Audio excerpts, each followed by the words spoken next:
Hey guys, this is Yoda. In this video, we're going to talk about one of the things I get asked about the most as a tank, which is how do you play around DPS cooldowns and when should you chain pull? So the three main concepts to keep in mind are number one, while your DPS are sitting on cooldowns and not using them, you're losing time in the dungeon. So this is the thing that makes you want to chain pull. Number two, if you chain pull, you need to make sure that A, you can handle it, and B, your group can handle it, survivability wise. So like, you're the tank, assuming you're the tank watching this video, you should make sure that you're, able to survive the incoming tank damage from whatever you pull, plus whatever you're, bringing with you from the previous pull. And then you also need to kind of know like what is hurting your group based both, what you're bringing with you and what's in the new thing that you're playing.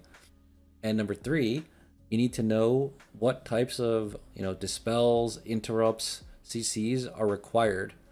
And we'll use this RCAR 19 that we did as an example of when to chain pull, when to not, when to keep stuff in mind. So we just finished off the first pull. There's these two crawlers.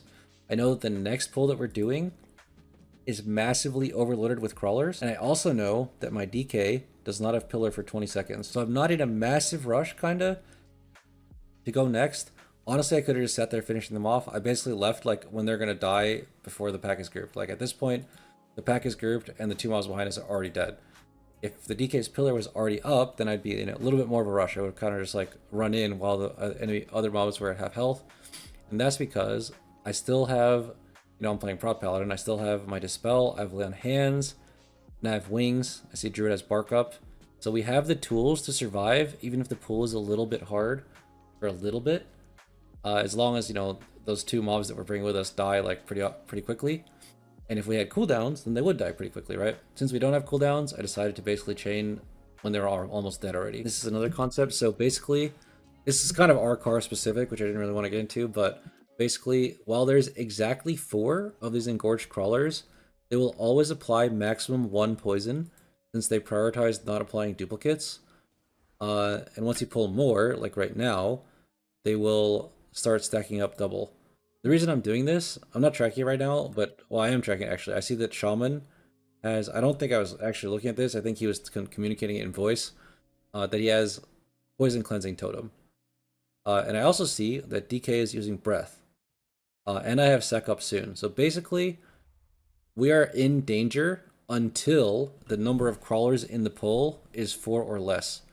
So the question is, are we going to be able to survive before, my DK's breath and the render of wings or whatever our DH is doing and our early shaman's base damage finishes off the low crawlers? And in my estimation, in this situation, is yes, right? Like I still have bubble, sack, lay on hands, healer has spark, we have 2 dispels, and we have poison cleansing totem. So in this situation, I said, okay, it's safe to pull these 3. We're gonna pull them. As you can see, we survive. I have to dispel the DK like 1 time. Now the next question. All right, so no one wants to sit here fighting like 6 crawlers with no prio target, right? So the question is, when are we going into the mini boss? So basically right now, a decision is about to be made.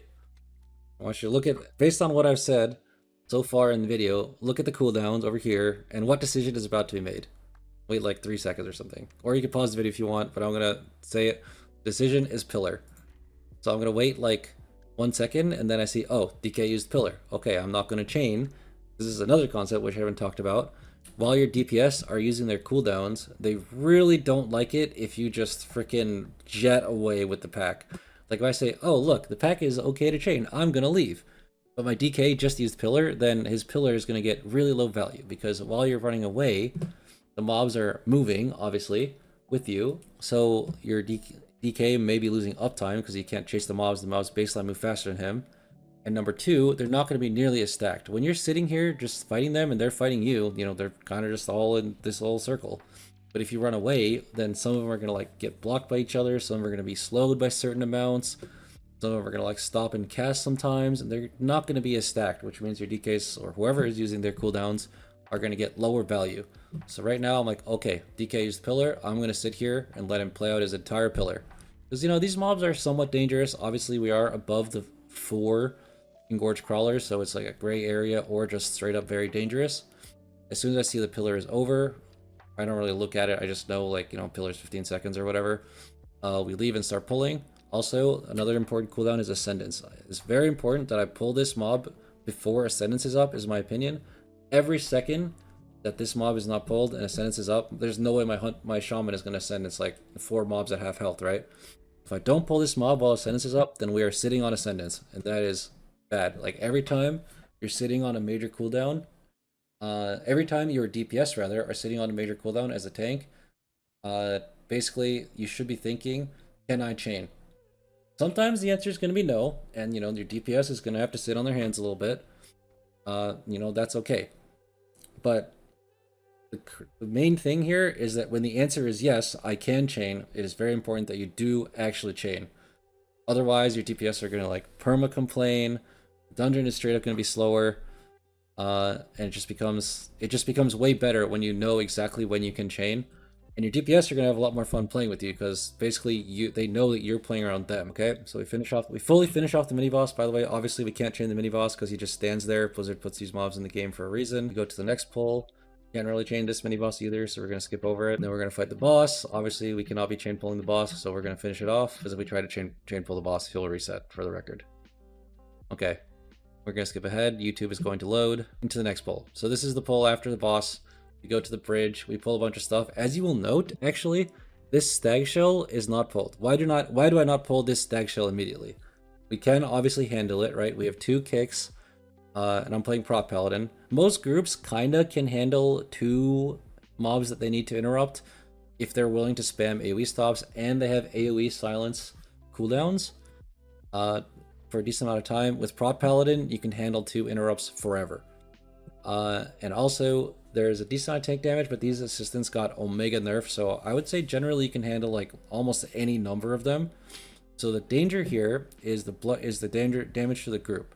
While this Blood Guard is active, every time you cast Locust Swarm, the group is taking like 200% of their health or something, or more than that, in a short window, and that can overlap damage with these Blood Guards, or Blood Workers.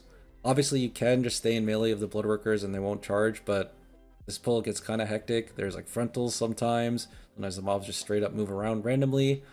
So it's nice to have a lower blood worker count if possible.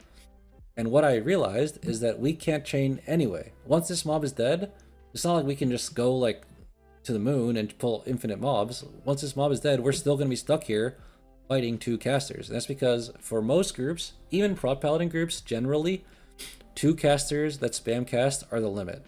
Obviously, if you have AoE stops, like AoE silence from Warrior, AoE silence from DH, or like Shaman double stop, you can handle more than that for a decent amount of time, like maybe a full minute. However, that is kind of like cooldown reliant, and basically right now we just use all our cooldowns on the big guys, so we're kind of still stuck here fighting 2 mobs, or fighting 2 casters rather, and a bunch of other mobs. So what I'm doing right now, obviously remember I said don't chain if you're going to die. I'm going to stabilize a little bit, and surely I should chain. Honestly, this was kind of way too safe. I should have chained the stag shell a bit earlier, or asked for a grip. Honestly, I should have chained the stag shell maybe like 5 to 10 seconds ago. But I just played it slow and finished off the casters. I don't really know. I do not really know why. This is completely unnecessary. I should have chained earlier. So now, basically, what is the condition for us chaining? So this stag shell stands still. It will not move. Obviously, we can grip it, but gripping it like all the way across seems a bit unrealistic. So I decided it'd be more realistic to just fight it. By the way, my team is suffering for my sins. As you can see, my DK's Pillar and Breath are both up. The stag shell's at 45 mil. If I had chained 5 to 10 seconds earlier, it'd be dead. It would be moving on. We wouldn't be sitting on Pillar and Breath. Once the stag shell is dead, I basically say these assistants are complete piss. Just come along. We're gonna chain. When we get to the next area, again, we're gonna focus on 2 casters. I have done like a massive pull with like 7 casters or something, but usually it's with Lust and big cooldowns, or big cooldowns. And you know, we have AoE stops prepped. That kind of pull, you can fight it for like, you know, 40 seconds or so if you perfectly coordinate all of your AoE stops. And with big damage cooldowns, most of the casters should die. But we are playing it safe here. So I just pulled 2 casters. Obviously with a prop paladin, you could very easily handle 2 casters. And there's 1 stag shell that is also, you know, under the limit. We can definitely handle 1 stag shell. As the casters die, as you can see, I'm going to be moving on. We don't care about these assistants, and Pillar and Ascendants are both coming up. We do not want our DPS to be sitting on cooldowns. Like if I had just sat there and finish off the assistants, then my DK would be like, what the hell is my tank doing? Do I pillar or do I don't pillar? I don't know what to do. As a tank, it's kind of, for DPS that have cooldowns that basically just get pushed whenever they're up, as the tank, you are basically playing their character. Like, obviously they can, you know, execute their cooldowns, but as the tank, your job, or, you know, what you should aim for your job to be, is to make it so that their cooldowns are not even their decision. They don't even need to think about it. Your pull is like making it so obvious what they should do that they just know what to do, right? You don't want to put, and then plus, especially when you're playing tank, you want as much of the agency to be in your hands as possible, if you want to succeed, at least.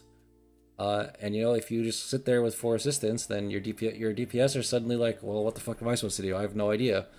So you're making them think. You don't want to make them think. You just want to basically move them around and have them push their cooldowns off cooldown, ideally, as a tank. Okay, so once the caster dies, we're going to chain with the assistants. And in this pool, this is actually something that is not really on the tank, it's really on the DPS, to understand. So in this pull, since I linked the route before, everyone knows we're fighting the Bloodguard next. And what are the conditions for getting to the Bloodguard? We actually need to kill these stag shells. It's not the web mage. A lot of people would think, oh, I'm going to get to the pull, I'm going to focus the highest health mob. Generally, that is a good, you know, baseline rule. However, in this situation, what we need is to kill these stag shells so we can pull the next Bloodguard. Like, this web mage is completely irrelevant. We can just bring him to the Bloodguard and keep kicking him. It's 1 caster and we can handle 2 casters, right? However, these 2 stag shells, we can't move them. And if we can't move them, then we can't fight him with the Bloodguard. So when the stag shells die, we're moving on. Obviously, I'm setting a bad example here because I personally have the web mage targeted for easier interrupts. But basically, once the stag shells die, we're moving on to the Bloodguard. Once this Bloodguard dies, we're moving on again. We don't need to sit here finishing off the Bloodworkers. In fact, we are intentionally doing this pull so that we can have Bloodworkers on pull of the boss for DH and DK funnel. Okay, and then the rest of the dungeon is kind of just the pack by pack angle. My route basically involves like finishing off all the mobs and then going to the boss. We don't really chain because it's like such a long walk to the boss. And then doing a pull after, which, you know, you can't really chain the last pull because once the last mob dies, the dungeon's over. So yeah. Alright, that's going to be the video. Some basics on chaining, when to chain, how to chain, why to chain, etc. Hope everyone enjoyed the video. If you have questions or comments, feel free to post them in the comment section or just stop around in Twitch chat and ask, and I'll probably be ready to answer. Alright, thank you all for watching. Peace out.